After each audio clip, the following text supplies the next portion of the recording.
Hi Aries, thank you so much for being here. Thank you for returning, or if this is your first time, you're welcome to my channel. Today we're doing a weekly reading for the last week of August 2024. This is the 25th to the 31st of August. This is for your sun, your moon, and your rising sign. If you're not sure about your moon and your rising sign, just Google natal or birth chart. You got some free resources there. Enter one, enter then your date of birth details, including the time and the place of birth, and then you're going to get all your placements there. Not only the moon and the rising sign, but all planets, all houses, so you have a better understanding of your energy in this lifetime. Okay, so let's jump in our reading. And just before we go, I'll invite you to subscribe to my channel if you haven't done so you can be notified the next time I upload a video. And also, if you would like to hit that like button there, allow me to understand if you're enjoying this reading, and also to spread the word out there so other watchers can receive their messages as well. Okay, so thank you so much for being here, and let's just dive in. This is for Aries. We start with action, totally Aries card, the thinking man, and Angel of Love. It's beautiful because this Angel of Love actually came in one of the shuffles that I took just before your reading. But let's dive in here a little bit more. So we start here with the number 17 with action. We do have a white and a black horse, okay? It's very interesting because the white horse, it's on a hurry, where the black horse, it's more glamorous, okay? Normally, if we look at this, we're actually going to look at the two sides, the light side and the shadow side. We could be looking at divine masculine, the divine feminine, um, your more inner side and your outer side, okay? But the card, actually the name is action, so it's about taking action. So this is showing me that you did take action towards something, um, maybe a little bit at the time it was a little bit impulsive. That's what I feel here with this white horse, and I feel that potentially someone did try to tell you there's no need to rush. That's really what I'm feeling about this card. It's so interesting, the messages, how the messages come to you. Then you have this thinking man, okay? So it comes up as well, focusing on that action that you took, an impulsive action. And then there's a lot of thinking. Is this the right step? Is it not? Am I on the right track? Because you do have the number 46 from 610. It could approach the end of a cycle here. And interestingly enough, this man does have in his hat two feathers. Okay, straight away talking about spirituality, some presence there, and also he is having four um, quartz crystals here. Okay, the transparent quartz crystal here. Then they're all about healing. They're about the masters of crystals, understanding and connecting with his energy, maybe even bringing him some clarity, and that's why it shows up as the thinking man. Also, I look here behind, and you see this, there are two pillars here, one there, and it to me gives me the sense like there is a portal here, there's a door that he's just wondering, should I go or not? Is it safe to go or not? What it's down there that I'm not able to see right now? So there's a lot of questions, there's a lot of thinking about what to do, what not to do, okay? And then we do have the Angel of Love. So that's just like a beautiful sequence here, that this card brings me the sense of trust yourself, trust your instincts, okay? Take care of your heart, because your heart is trying to tell you what to do, but you're just focusing more on what's going on outside, what's happening outside, rather than communicating with the inside. Even though connecting with crystals already brings you more inwards when it comes to, working with the energy, but still it's still coming like, come on, I need an answer quick, I need to understand quick. So by focusing on I need an answer quick, you're straight away coming out into the outer world rather than the inner world. So that's actually a very interesting interpretation here. We also have the number 49, 49, 13 a big change, okay? Number 13 in the tarot, it's a death card. It's about transformation. It's about doors opening as well, okay? And interestingly enough, I did mention here too, feathers could be spiritual connection, and this is actually an angel. So you could have some angels guiding you, showing you the way. And we could even be mentioning that this heart that she's holding could even be a crystal as well, okay? Could even be a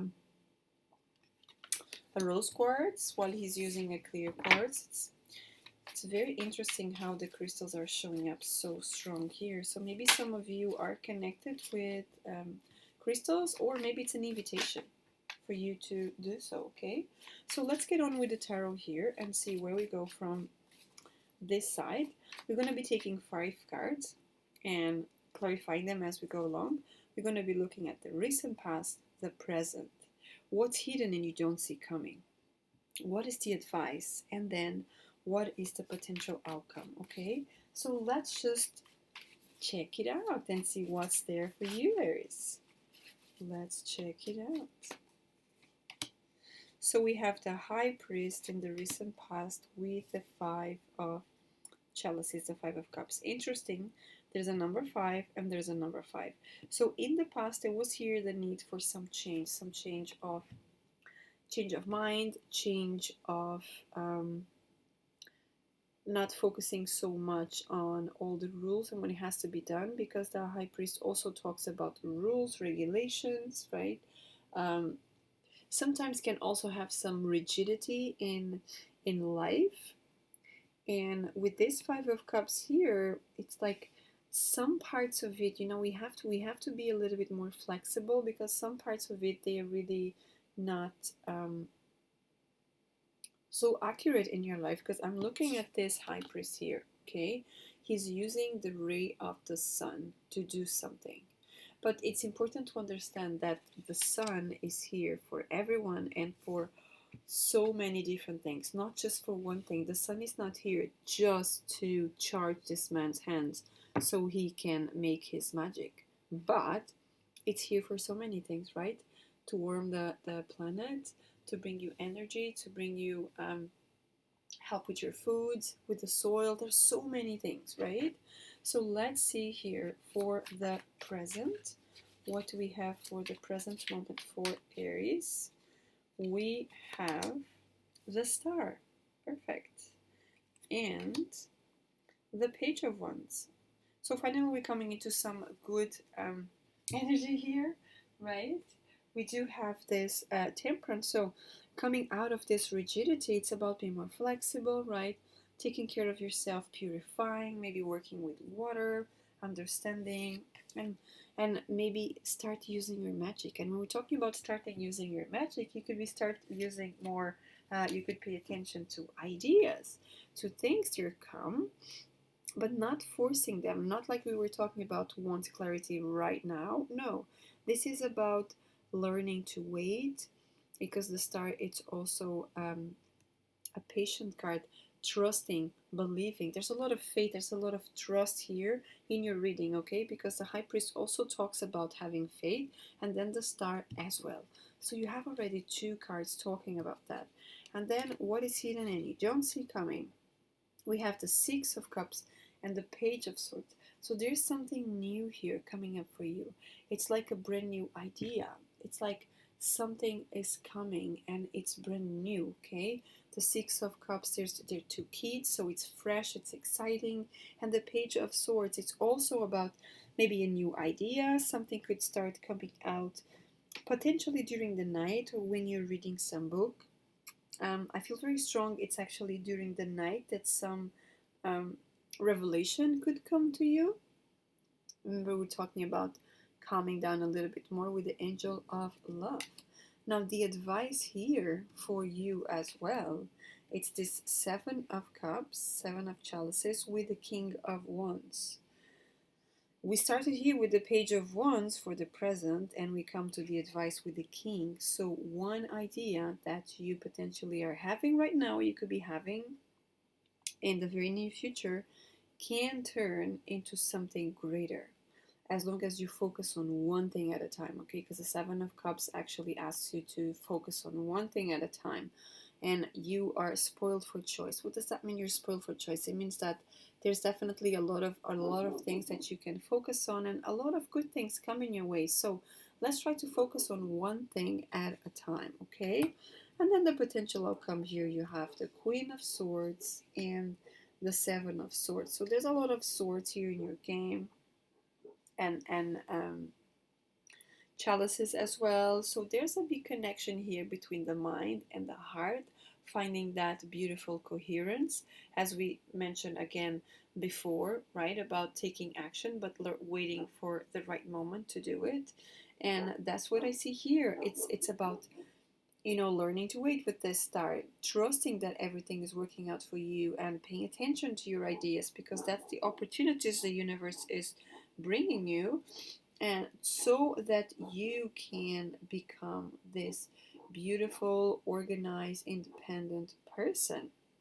And remember, this could be to any topic, any situation in your life. It's a general reading, okay? It wouldn't be just for one person. It wouldn't be able to fit just one person, as this is for the collective.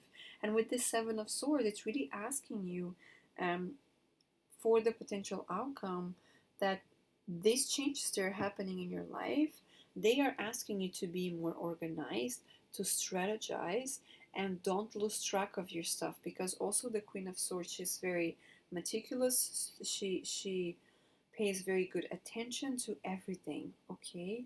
And she's very straightforward. She tells you exactly what she wants. She doesn't go around in circles.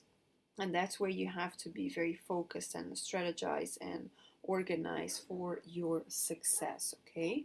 But just before we go, let me just take a final card here from the Energy Oracle deck, so that we can take the best of this reading for Aries.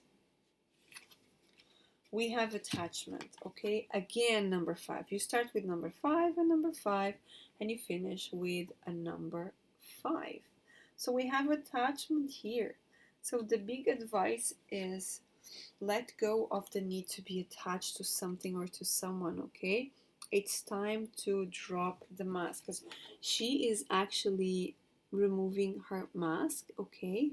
And she is chained here, okay? I think you can actually see that. Yeah. So she's chained here. So what it brings me is that enough of feeling attached to a part of you that doesn't serve you anymore, and that's where she's removing this mask. There's no time to keep pretending to be someone that you are not, okay? And as she removes this mask, the chain sort of dissipates. That's what I'm looking at, this image. That's what I'm seeing here. So it's about time to change, to remove this rigidity that we were talking in the beginning, to remove this impulsiveness, and learn to wait and understand. And at the same time that you understand, take the time to let go, okay? Be very present and let go of what doesn't serve you. Is there any part of you that it's keeping you stuck in a situation, when all you have to do is just change your mindset, change something, and you can move forward based in love, okay? So I'll leave you with that question. Thank you so much, Aries, for being here. And until next time, have a lovely week.